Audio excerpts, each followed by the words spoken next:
Hi guys, जग्गा story teller channel पर आपका स्वागत है। आज भी एक बेहतरीन स्टोरी में लेकर आया हूँ, तो चैनल सब्सक्राइब जरूर करें। और हर हफ्ते मैं स्टोरीज लाता रहता हूँ, आपको पता है। तो आखिरी नज़र ये वाहिद जाहिर की एक स्टोरी है, वाहिद जहीर की। तो मामा गिलू एक अरसे से नींद को तरस रहा था। सच में चौकीदार नींद की दुश्मन होती है। उतार की तरफ लुढ़कने वाला पत्थर भी आखिर एक जगह पर आकर रुकता है। हाँ, बिल्कुल उसी तरह सोच भी लुढ़कने वाले पत्थर की तरह कहीं न कहीं जाकर रुक जाती है। कुत्ते की चौकीदारी उसकी फितरत की मांग है और उसकी वफादारी की पहचान भी। लेकिन आदमी के लिए आदमी की चौकीदारी उसकी मजबूरी है। वक्त कायनात का सबसे बड़ा चौकीदार है। आज यूं महसूस हो रहा है जैसे वक्त भी बूढ़ा हो चुका है, क्योंकि उसकी रफ्तार बहुत तेज हो चुकी है। उस बूढ़े की तरह जो उम्र का आखिरी पड़ाव बहुत तेजी से तय करता है। गोया उसके बुढ़ापे ने वक्त के चेहरे पर भी झुर्रियां डाल दी। मामा गिल्लू ने सोचा। मामा गिल्लू अपनी अंधी बीवी राजी और नौजवान बेटी लाली की जरूरतें पूरा करने के लिए चौकीदारी करता था। तो ये मामा गिल्लू जो है, इनकी एक बीवी थी अंधी, उसके लिए वो चौकीदारी करता था। और नौजवान बेटी थी उसकी लाली, उसके लिए वो चौकीदारी करके पैसा वैसा कमाता था। और सोच रहा था कि ये चौकीदारी है वो भी मतलब कैसी चीज़ है, उसके बारे में उसने शुरू में बताया। दिन में वह चिल्लम के कश लगाता रहता या फिर सो रहा होता। लाली जीवन की दहलीज पर कदम रख चुकी थी और उड़ती हुई तितलियों की उड़ान से वाकिफ हो चुकी थी। उसके लिए एक दो रिश्ते आए, मगर मामा गिलू ने यह कहकर टाल दिया कि बच्ची अभी कम उम्र है। वैसे भी उसे अपने और अपनी अंधी बीवी के लिए सहारे की जरूरत थी। तो जो लाली थी वो जवान हो गई थी, उसके लिए कुछ रिश्ते भी आए, बट जो गिल्लू हैं इन्होंने यह कहकर टाल दिया कि अभी जो है ये मतलब टाल दिया कि अभी बच्ची की उम्र कम है। पर वो जवान थी और उन देखा जाए तो गिल्लू था और उसकी जो अंधी बीवी थी उसके लिए जो एक सपोर्ट के लिए भी जरूरत थी उनको अपनी बेटी की। तो यह करके वो टाल देता था। रात की चौकीदारी के बाद जब घर लौटा तो यह देखकर उसे धक्का सा लगा। रंग जर्द हो गया कि रात में घर में कोई आया है। आंगन में जूतों के निशान और इत्तर की सुगंध फैली हुई है। औरत जात पर उसका शक हमेशा से की तरह आज भी कायम था, बल्कि आज तो उसने अपने शक को यकीन में बदलता हुआ महसूस किया। जब कभी वह अपनी बीवी को औरतों की मक्कारी के बारे में अपने विचार बताता तो बीवी फौरन बोल पड़ती, शुक्र है कि मैं अंधी हूँ। यकीनन मेरी बीवी ने अंधेपन ने किसी अजनबी के लिए मेरे घर के बंद किवाड़ खोल दिए हैं। मामा गिल्लू ने सोचा। वह गुस्से के आलम में अपनी बीवी के कमरे में आया। रात घर में कोई आया था नहीं, तो बीवी ने धीमे लहजे में कहा। तो मामा गिल्लू जो है इनको वैसे भी औरतों पर शक करने की आदत थी, तो वो अपने जो बीवी है उसकी अंधी है उसको किस्से सुनाया करते थे कि औरतें उन्हें कैसे किसको क्या धोखा दिया। तो उनकी बीवी जो अंधी है वो कहती थी कि शुक्र है कि वह अंधी है, कि ऐसे वो मतलब ऐसा कुछ नहीं है, अंधी है, तो वो उसका शुक्रगुजार कर रही थी। तो अभी क्या हुआ कि जैसे माँ गिल्लू एंटर हुआ तो उसे पैरों के निशान दिखाई दिए किसी के। तो उसे लगा कोई घर में मर्द वगैरह आया है, तो उसने अपनी बीवी से पूछा कि कोई घर पे आया है। तो उसकी बीवी ने थोड़ी सी आवाज में उसे कह दिया कि नहीं, कोई नहीं है। हाँ, तुम तो अंधी हो, तुम्हें क्या मालूम। मामा गिल्लू की यह बात सुनकर राजी की बेनूर आंखें तेजी से अपने स्याह दायरे में इधर उधर फैलने और सिकुड़ने लगी। यूं लग रहा था जैसे गुस्से में उसकी आंखें अब तो फिर आज एक अंधी से क्या पूछा जा रहा है। बीवी के आखिरी जुल्मों पर वह गुस्से में कमरे से बाहर निकला ताकि लाली से पूछ सके, मगर लाली उस वक्त सो रही थी। वह जिंदगी में पहली बार औरत को औरत समझकर उसके हर चलन को मक्कारी समझने लगा था। वह उस वक्त उसकी हालत बिल्कुल उस बच्चे जैसी थी जो अपने मुंह में जमीन पर गिरे हुए लॉलीपॉप को देखते हुए सोचता है कि वह उसे साफ करके वापस मुंह में रख सकता है, मगर उसे ख्याल आता है कि किसी ने देख लिया होगा और फिर गुस्से में आकर लॉलीपॉप को जूते के नीचे रौंद कर आगे बढ़ चला जाता है।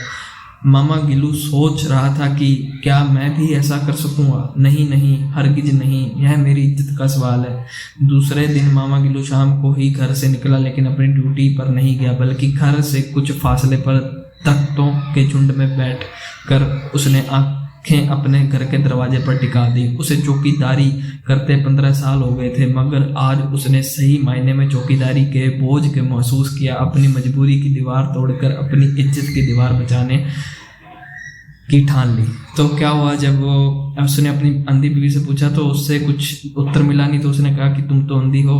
फिर वह अपनी बेटी की तरफ जब गया तो बेटी उसकी सो रही थी। उसे लगा कि उसे वो जो ऐसा है कि मतलब उसकी बेटी को पता चल गया, वो सोने का नाटक कर रही होगी और बताएगी वैसे भी नहीं। तो ऐसा ही सिचुएशन होगी कि जैसे कोई बच्चा है, वो नीचे लॉलीपॉप मुंह में गिर जाती है तो फिर उसको उठा के खाने की कोशिश करता है, लेकिन उसको लगता है कि कोई देख रहा है तो वो उसको जानबूझ के अपनी इज्जत के लिए नहीं खाता है और उसको रोंद के चला जाता है। उसी लॉलीपॉप को, झूठी लॉलीपॉप को अपने खुद से ही रोंद के चला जाता है कि वो झूठी नहीं खाएगा। अभी क्या हुआ, ये जो चौकीदार है, जो गिल्लू चौकीदार हैं, ये क्या हुआ, चौकीदारी करते रहते थे लेकिन आज तक उन्होंने ढंग से चौकीदारी नहीं की थी। लेकिन आज वो अपनी मजबूरी के लिए खुद के घर की चौकीदारी कर रहे थे। आंखें गड़ाए हुए थे दूर कहीं छुपकर अपने घर के दरवाजे पर। उस वक्त उसके जहन में सोचों का एक सैलाब उमड़ गया था। अगर वह अजनबी नौजवान आया तो मैं उसका कत्ल कर दूंगा, उसके बाद लाली का खून भी तो करना होगा।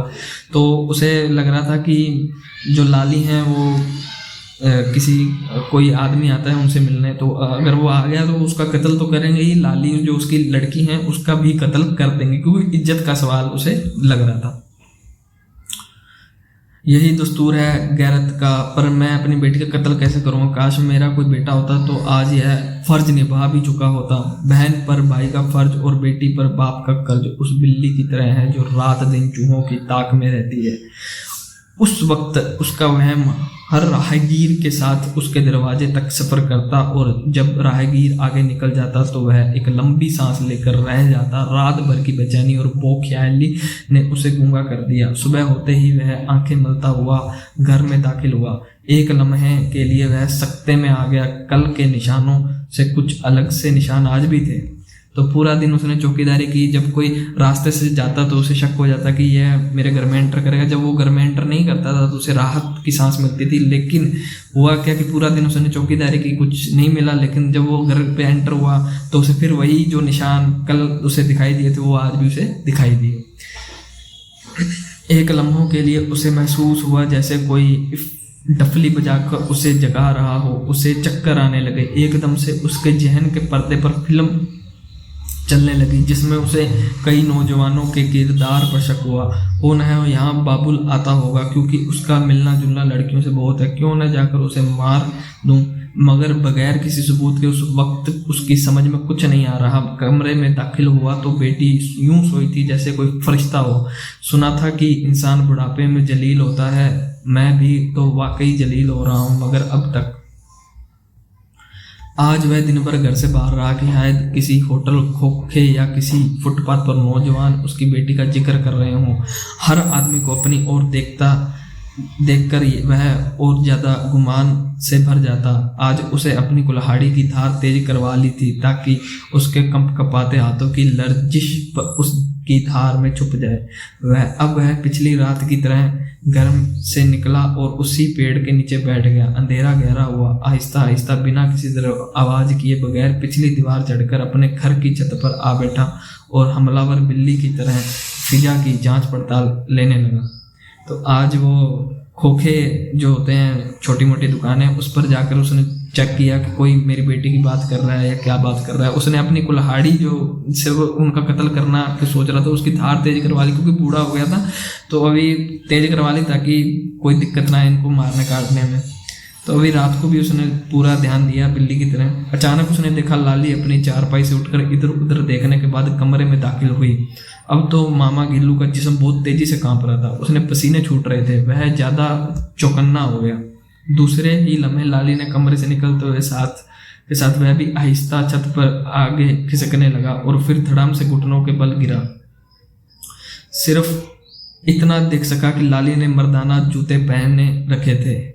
तो इतना कुछ उसके दिमाग में चल रहा था। लेकिन क्या हुआ कि जब वो दीवार पर बैठा और नीचे गिर गया, उसको देखा कि लाली ही है जो मतलब लड़कों के शूज पहने हुई है, मर्दाना जूते उसने पहन रखे थे, उसी के जूतों के निशान थे जो उसको बार बार वहम कर रहे थे कि कोई लड़का आता है लाली से मिलने, लेकिन लाली जो है उसने खुद ने ही लड़कों के जूते पहन रखे थे, तो मर्दाना जूते पहन रखे थे, तो उसका सारा जो वहम है, शक है, वो खत्म हो गया। तो ये इतना जो उसने सोचा, इतना उसने जो किया, इतना उसने मारने की ठान ली, ये सब इतना उसने देख रहे कि असल में चौकीदारी था, लेकिन आज जो असली चौकीदारी की तो वो सब व्यर्थ हो गई। उसने देखा कि जो होता है, जो रियलिटी है वो कुछ अलग होती है। मतलब हम शक तो कर लेते हैं, शक अलग चीज़ है, लेकिन जब तक रियलिटी सामने नहीं आती तब तक उस पर हम कुछ नहीं कह सकते। कहने का मतलब ये है कि इस कहानी का मोटिव यही था कि रियलिटी कुछ भी हो सकती है। अब उसने पूरा दिन चौकीदारी की, उसे कोई आता नहीं दिखाई दिया, लेकिन उसको जब घर पे फिर वही निशान दिखाई दिए, कोई नहीं आया, फिर भी उस दिन उसको वो निशान जब दिखाई दिए जूतों के, तभी उसको समझ में आया कि नहीं आया, उसको फिर भी समझ नहीं आया। वो सोच रहा था कि वो एक लड़के का नाम ले रहा था, बबलू पता नहीं क्या जो भी था, वो मेरे घर में आ गया होगा। तो उसने फिर भी ये सोचा, पूरा दिन वो चौकीदारी करता रहा, उसे कोई नहीं दिखा, लेकिन उसने सोचा। तो जब वो गिरा धड़ाम से, तब उसने देखा कि कुछ नहीं मैटर, ये सिर्फ दीवार जो मर्दाना जूते हैं वो लाली ने पहन रखे हैं। तो इस कहानी से यही प्रेरणा, शिक्षा यही है कि रियलिटी को जाने बगैर हम कुछ भी किसी फालतू में इतने ज़्यादा मारने का किसी को ये वो हम ना ऐसे गलत विचार दिमाग में पालें और कोई गलत कदम ना उठा लें। तो इस कहानी का मोटिव है। चैनल को सब्सक्राइब कर लें प्लीज़, एंड मिलते हैं अगली स्टोरी में।